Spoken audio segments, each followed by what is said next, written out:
Welcome back, everybody. I'm Sean LaFlock. I'm here with Scott Hagness. This is the Fitness, Wellness, and Longevity Podcast. Scott, how goes it? Goes pretty good. Outside of snow outside, rescheduling my days. Everything's getting canceled or moved around. It's just frustrating because it's almost March, but Flexibility, right, yeah, Scott? yeah, I don't know. It seems that March is more of a transition month, mostly winter as of late in my world. I don't know. yeah. Usually the opens mean it's feeling like spring at least a little bit around here. The rain is warmer, the days are longer, but Yeah. it feels every bit like January 1st or something here. Yeah. Dead of winter. Days are a little longer, though, now. I noticed this morning when I woke up to coach the 6 a.m., I'm out the door at like 5:40, and I have like a 5 to 10 minute drive over to my gym. And I see, some blue, some dark blue in the sky now. And then obviously the evenings, we're getting to the 7 p.m. mark, that kind of thing. But yeah, what's weird here, it's plays with my head a little bit. I actually felt because everything in my brain tells me it should be getting dark at like 4:30 or 5 p.m.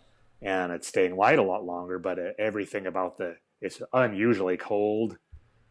Like highs in the 30s or low 40s, day in and day out. Yep. But anyway.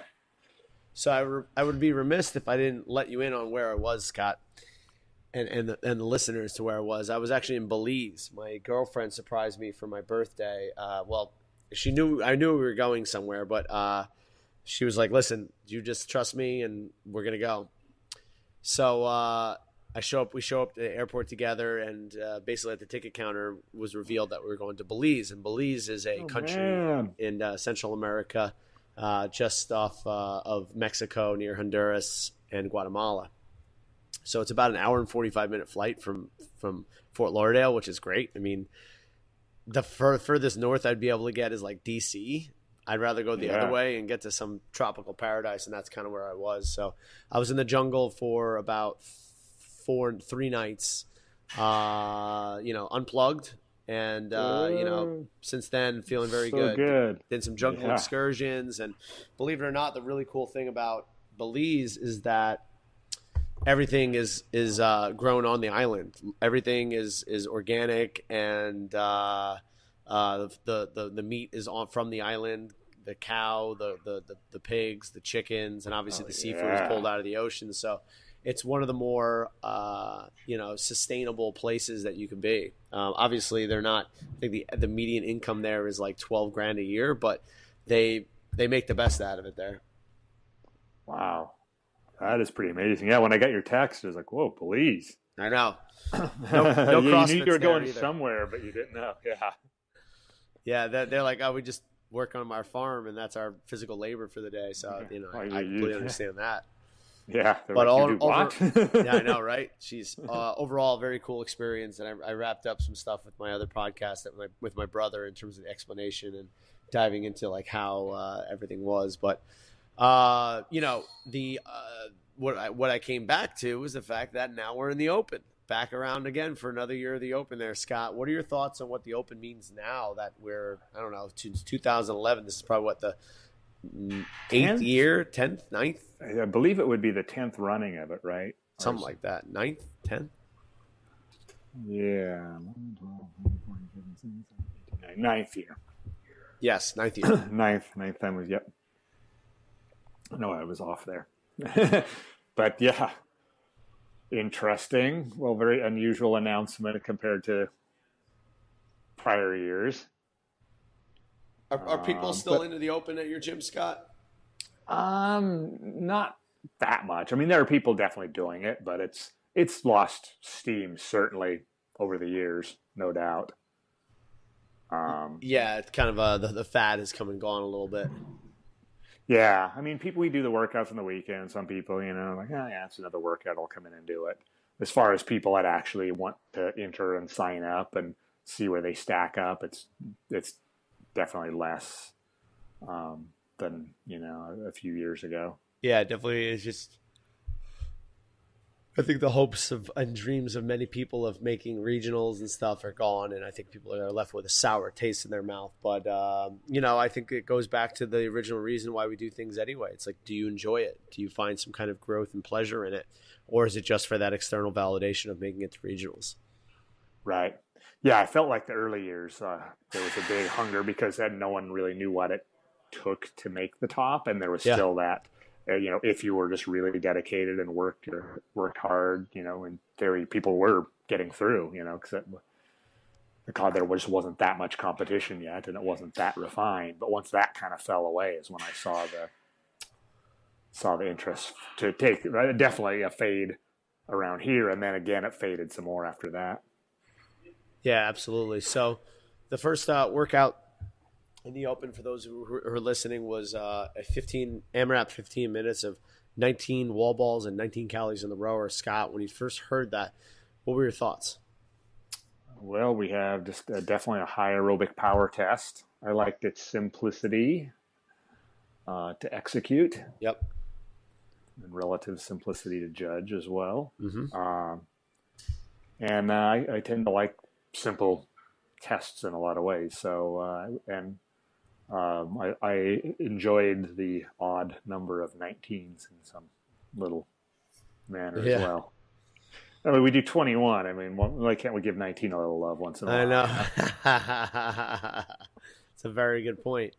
So, did you have many people do it? Like the people who did it in your gym, Scott, how did they do? What was the strategies? And how do you feel about how the tops in the world are stacking up? Yeah, I think that, it's definitely a pacing one. That was kind of one of the things that I really tried to hammer home with everybody is, we have to get a pace, keep that pace. So far, I've seen it paced pretty well. I've been pretty happy with how the folks have done. With that said, I was not here this weekend. I am here most weekends nowadays, and I had an opportunity to not be this weekend. Yep. And so I did not see the large group go through it. I've only seen score sheets now. But. So I believe some of the best in the world are getting to that almost 10 round mark. Mm-hmm. I have a guy in our gym who's a 23-year-old. He's about 6 foot, maybe 6'1", walking around about 200 to 205. And he did 9 rounds plus. He got into the 10th round. So, and he did it at like a 90%, 95% pace, just because he is looking for more of a long-term progression. And it was pretty phenomenal. Like, didn't stop the entire time. And obviously, if you're doing all the wall balls unbroken, and you're basically putting the rower underneath the wall bar target, like, and just putting one foot in and starting to go, it minimizes transitions, which in the case of the elite, like, that's pretty much what the open is just minimizing some of those transitions and then cutting the range of motion as close to it as possible to cut down on cycle time. For me personally, I looked at that workout and I go, okay, it's a great workout. It's not the most fancy. It's not a sexy workout, but it's definitely doable for everybody. And the ones that I always go back to and appreciate are the ones that the pain is determined by how bad you want it. That could be a 5 rounds warm-up workout for like an aerobic like session, or that could be like your worst nightmare if you, one, pace it perfectly and really go after it and say, this is my world. Or two, if you pace it incorrectly and you're suffering for over 5 minutes. Yeah, that would be a painful one to pace incorrectly. Yeah, and I think it's a very interesting workout because it's easier to pace something under 10 minutes. But when you go down to that 15-minute mark, it's a very, very challenging affair because how often are you doing workouts that long with that much power output?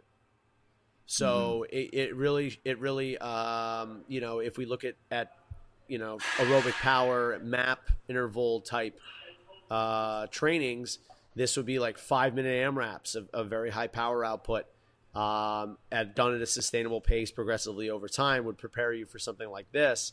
So who's been doing it? Who's been putting in those hours of aerobic work to be ready for something like this? Because there's no reason that you shouldn't be going after the wall balls and being able to do wall balls unbroken.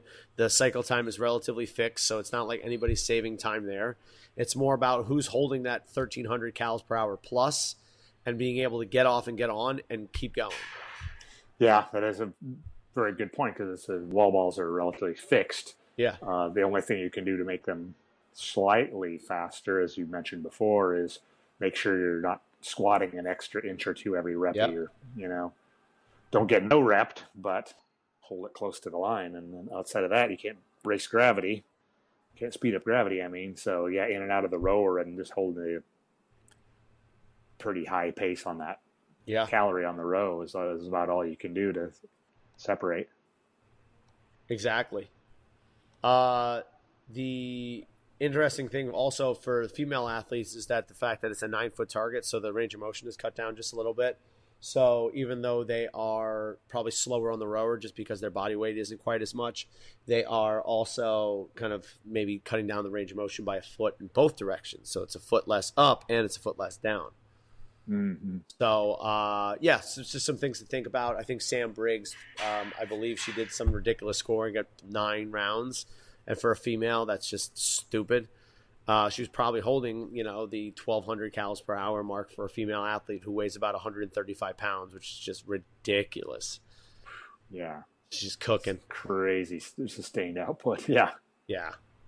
But I like the test. I mean, people are always going to find something to complain about, but rather than focus on the complaining, Scott, if you knew 6 months ago that this was going to be a test for the CrossFit Games, how would you look to to the Open or any fitness competition? Oh, yeah, if they announced it if they said, okay, in 6 months. So what is your progression to get prepared for this workout? Also knowing that you're probably going to be doing 4 other workouts over a 5-week period. What are some things that come to mind? I'm not necessarily telling you to program me, but yeah, I'll spit out the Pure Dice program here. Just I'll left you 5 more seconds, and I think I have it. Yeah. I'm sorry, you're not James Fitzgerald or Mike Lee. Yeah, definitely programming aerobic power development. I mean, you have to look at the person and where they're starting from, of course, but I'm going to assume that this person is already, pretty solidly and relatively well-rounded. Yep.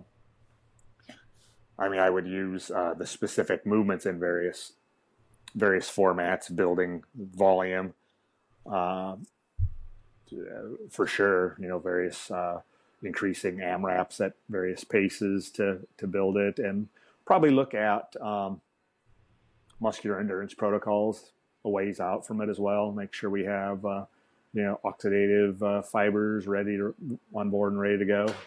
If I had 6 months and knew that was going to be the test, for sure. It's rowing and wall ball specific for sure. Yeah. These are actually a couple modalities that you probably use together on a good amount of or a frequent basis, I imagine, right, Scott, if you're programming for people? Yeah, those are typically some go-to things. In the early phases, I for rowing development, I've always kind of been a fan of like the high-intensity continuous training or long rows. I know that I worked up to 3 20-minute rows of that style in a training period. So we would do two sessions a week. One was on the longer end, which I could built up to a full hour with rests of doing that. And then the other was like roughly half of that. And then on the squats, starting with oxidative work. I would probably play maybe with some occluded work now in the early phases. Yep. But then building them into mixed modal pieces for sustainability. Yep. Depends on what trying to push out what the wall ball repeats, so those don't cause issues with local fatigue or an ideal world, I'd probably have somebody do Moxie testing so I can really find their limiter. Yeah. Which I'd have to outsource that because I don't have a Moxie. But would you agree that this is a rowing workout that happens to have wall balls? Yeah, pretty much. It's like because if you imagine somebody who's just a sick rower, like 2K at like the 630s, would you pretty much guarantee that they'd be able to do 19 wall balls unbroken?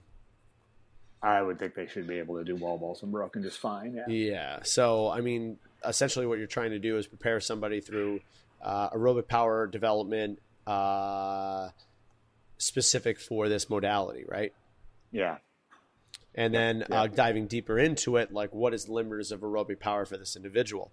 Is it localized muscular fatigue? Is it the inability to exchange oxygen? Is it cardiac output?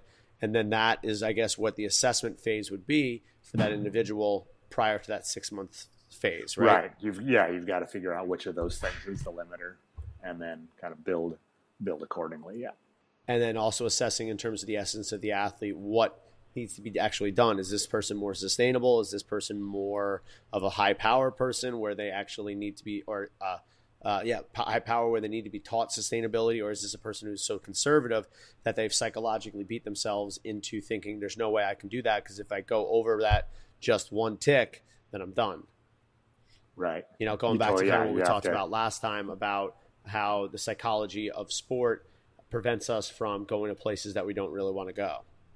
Yeah, exactly. Yeah, you'd really have to look at the person and their mindset around the workout. And, this kind of workout, is a certain segment of people that are going to subconsciously probably hold themselves back and not reach their full potential. There's any workout can do it, but I think there are certain kinds that tend to bring that out. And maybe it's just people that I see, but this one, right? Because you can't really hide. There's no. That's the thing, and so those are the kinds that tend to do it. Like you said, it's basically like a 15-minute row for calories, but you have to stop every 19 and execute this other task that's sort of fixed.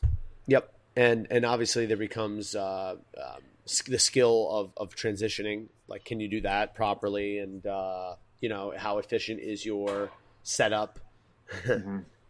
So little things like that, obviously they're like, oh, it's a second here, it's a second there, but like over 9 rounds, that's 18 seconds if it's 2 seconds a round. So you're going from that's a potential of, if you're on the wall balls, that's or calories pretty much.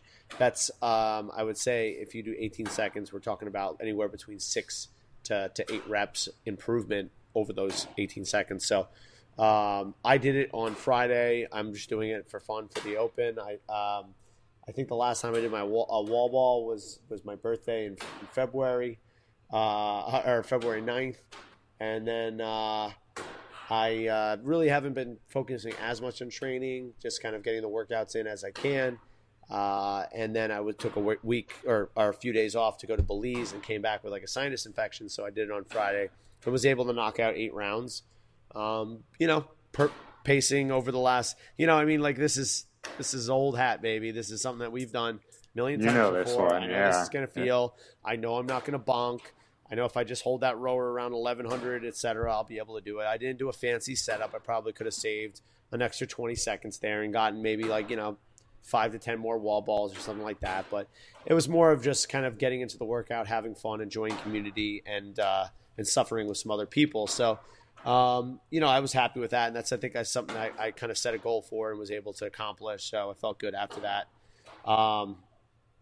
Myra did it Friday, and then she redid it, and she got 7+ rounds. This is coming off of bilateral knee surgeries, and her localized muscular fatigue in her legs is probably her limiter right now. You know what I mean? Right now, she's actually started to work with a new coach, so I'm actually really excited to see where that's going to go and see if she'll be able to qualify for the online qualifier, which is in April, which might give her a little bit more time to kind of get her legs back underneath her, so to speak. All she needs to do is get top 200, and then she gets into the online qualifier, which is pretty cool because then they knock out your open score now, so it does not count. So you just have 5 workouts. Yeah, I saw that. Yeah. Usually that's just a better outcome for someone who's the skill set of Myra. So one down there. But I think it'd be really cool, Scott, if like each week we took a look at the open workouts and we pulled it out 6 months and took a look at the components and maybe thought, okay, what would we do to get this athlete to optimal positioning? Mm-hmm. Yeah, I like that. Maybe like that's what we'll do for the Open. Yeah. Because then we could take those ideas and then be like, all right, so who's ready? It's now 8 months out from the Open. Are you ready to start doing these things? You know what I mean? So I know the thing that we've always thought about is that the Open is so unknown and unknowable, but you see over 9 years of doing the Open now, it's not that unknown and unknowable. They're constantly throwing relatively new movements, but I mean, even at this point, what could they possibly throw in? They've already added handstand walks. They've done a multitude of movements with dumbbells. We've seen some other dumbbell movements in other online qualifiers that pretty much kind of exposed those and shined the light into the dark spaces. So it's like, all right, now it becomes who's fittest. Yeah, for the most part, I think the only two frontiers would be running and rope climbing, based on just facility logistics. Yep. And they've done rope climbing in online qualifier for the Masters, which is actually pretty interesting. Yeah. So they've shown that they have the potential of doing it. And the other obviously thing is static holds. We have not seen static holds. That would be an interesting one. Relatively easy to judge, I would think, depending on what you've chosen. Yep. That would be how cool would that be to have a handstand hold against a wall, as part of something in an handstand open holds or parallel tucks or something like that, or and again, it's relatively objective, and you would score it by the number of seconds. So like a second is a rep, right? So if it came down to it, it's like if you needed to hold a 15-second L sit, and then you have double unders and burpees as an AMRAP. Like that's how you would do it. It's a 15-second thing, and then 10 burpees, and then 30 double unders, and it's an AMRAP for 10 minutes or something like that. I think it's something very interesting. Yeah, I'd be into seeing that, or the one CrossFit movement we've never seen, to my knowledge, at any level yet. I don't know if it would be that hard. It doesn't seem like it would be that insanely hard to judge. But the L pull-up has never. Yep. Am I missing? I know it's never been in an open. No, they've thrown it on the main site before, it. but I think Glassman's always wanted to put it in, but everybody keeps shooting him down. Yeah, I mean, it was always a main page thing. There was L pull-ups were always was considered, quite a staple. But yeah, I'm just gonna say that's the hardest movement in the world. And a good solid L pull-up is one of the most just amazing things that people can do. And you don't know it until you actually do it, and then you realize, like, oh, I'm doing a bicep curl. Yeah, it will expose shoulder and core issues big time. Yes. And I think that actually brings something up as well for something like in preparation for 19.1 is we can also look at mobility restrictions or potential postural restrictions that keep you from getting the optimal score. So even though you can do 19 wall balls, can you stay aerobic and can you use that as a recovery? Right? And I think that's a huge thing, is like a lot of people will overlook it and kind of like arch their back and put themselves into compromised positions. But realistically, if you are treating that like a recovery, you need to be able to breathe in the bottom squat and in that transition phase from either bottom or up. Yeah, absolutely. So maybe one of the initial testings would be like a deep squat, like forceful exhalation test or something like that. Yeah, definitely. Because that's, if you're fighting yourself every rep and you're not able to get optimal respiration, good luck staying aerobic or conserving energy. Yeah, you're absolutely right. So I think that's probably something that we'll do also. And then, it comes to mind also about how it's a chicken or the egg thing, but like if you look at highly developed rowers, how efficient they are at breathing in the position that they have to be in within the boat, how amazingly powerful they are, right? And when you look at the position, especially at the moment of the like, I don't know, is the catch when you're in catch, or out? Yeah, catch. In, right? Yeah. So that's a fully compressed position. You're not able to expand through your belly. You have to expand posteriorly and through your chest. And you have to be able to get this nice compression here. I think that becomes one of those things. It's like, okay, now you got to get there. Let's see if you can breathe there.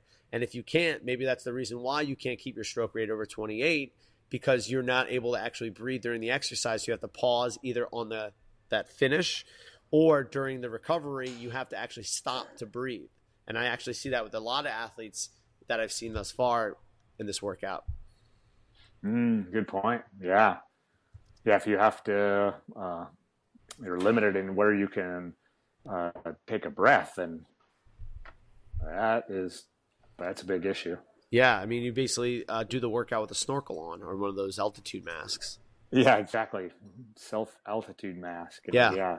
yeah, Good luck. Yeah. I mean, and very easy when I was doing some apnea work last summer. It was very easy to illustrate the effect that would have. I would get on the air bike and just go at a moderate, like a warm up pace, nothing crazy yep. whatsoever.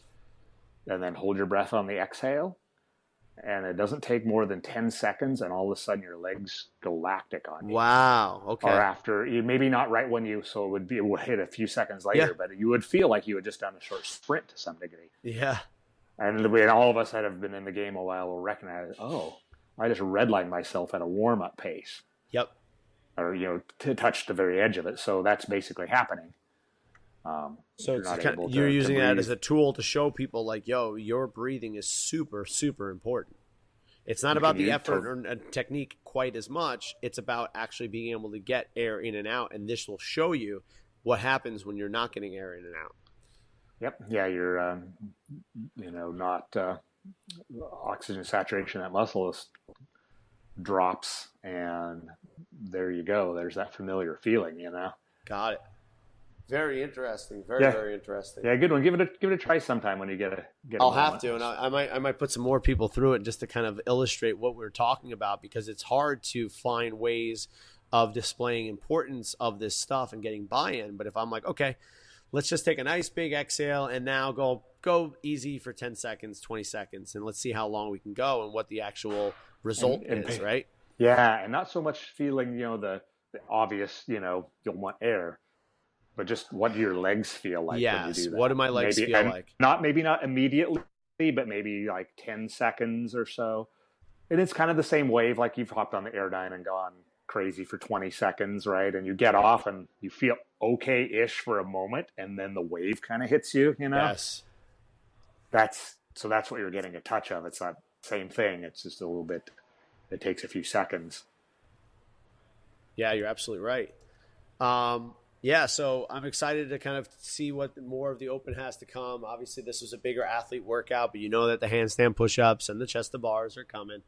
And, we'll see what kind of wrinkles they have. But one thing that we usually do, Scott, is we usually choose a movement the following week to see how sharp we can actually be. So, Scott, you got to choose a movement. What movement do you think is coming this week? What is coming this next week? Well, since we've only taken 2 off the table, I'd say it's a bit of a crapshoot. But will thrusters be in the final one as usual, or will I mix that up? I am actually going to take. I could be way off base, but I'm going to jump in with some form of a deadlift. So I was just thinking the same thing, Scott. However, there's one other wrinkle that always happens is what's the repeat workout? I don't know if there was a repeat last year. Was last year? I'll have to look up the workouts, but wasn't it? It was a repeat from quite a while back, wasn't it? Sort of was it the ascending Fran sort of thing? I can't remember. It was the yes, that's exactly what it was. So it was the chest to bar thruster one that was the last workout of the Open. Yeah. What will 3 3 6 6 9 9 1? Oh boy, yeah. I forgot. Did we have 1 year without a repeat, or has that been one thing that's been? There has been a year without a repeat. You're right, but that was definitely a year. So, and then last year was the dumbbell hang clean, like the 20-minute workout. So I don't think that's going to be a repeat. But that's a good point that they may not repeat the previous year. They may repeat like years past, right? They may repeat. We've seen a double repeat before too. We've seen at least one for sure. I can think of. We've seen on 3 different years. I think they're going to repeat the dumbbell squat, bar facing, burpee, max clean one. That's what I think. So I think burpees is a call for this week. Burpees is what we'll see this week. You're going burpees, okay?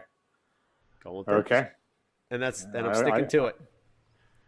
I've got deadlift. I haven't thought about a repeat. Maybe next, assuming we don't get a repeat this week, I'll mull it this week, and next week we can. I'll throw in with my guess for the repeat. Got it. All right, well, guys, this is the podcast for this week. If you like it, please consider subscribing, rate, and review. We're available on all major platforms. Scott, you got anything else this week?